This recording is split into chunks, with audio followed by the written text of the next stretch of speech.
Hello. I'm the speaker you've been waiting for, the last one. I sort of want to share my Y story.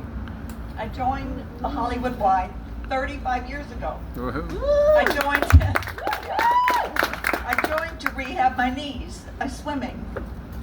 So I joined for myself. And my knees got better, but I stayed.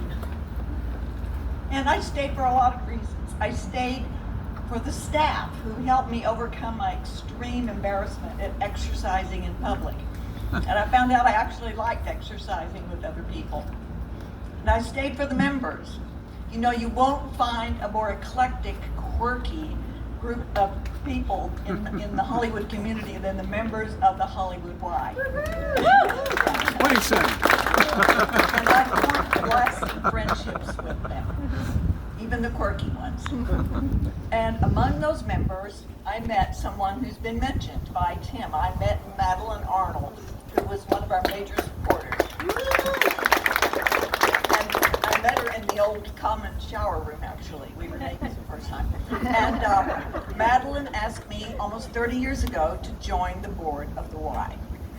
Now, obviously, I've stayed, partly because nobody's asked me to leave, but mostly because of the people we've talked about, my colleagues, my fellow board members, the staff, who are also committed to the mission of the Y, and who work really hard to raise the funds, hear that, the funds that we need to provide the programs we do.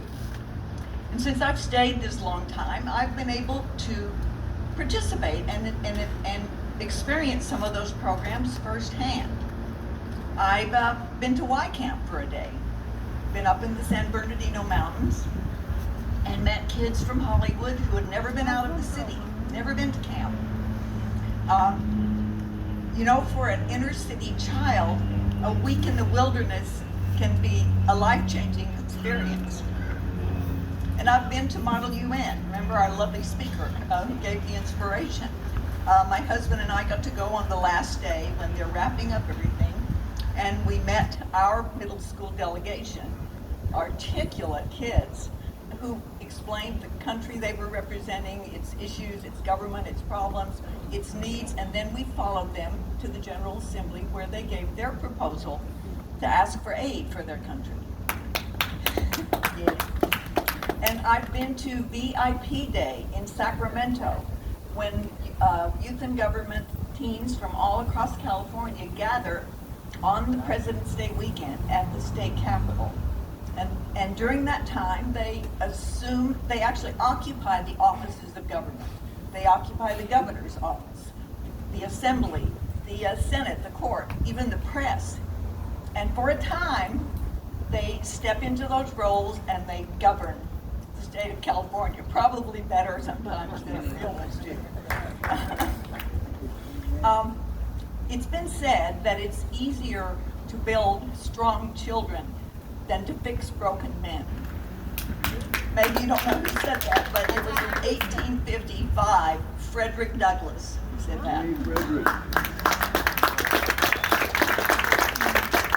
And that's what we do at the Y. We do build strong children, strong young people. And it's been mentioned, those young people give me hope for the future. Not long ago, my husband and I were leaving a Y event here.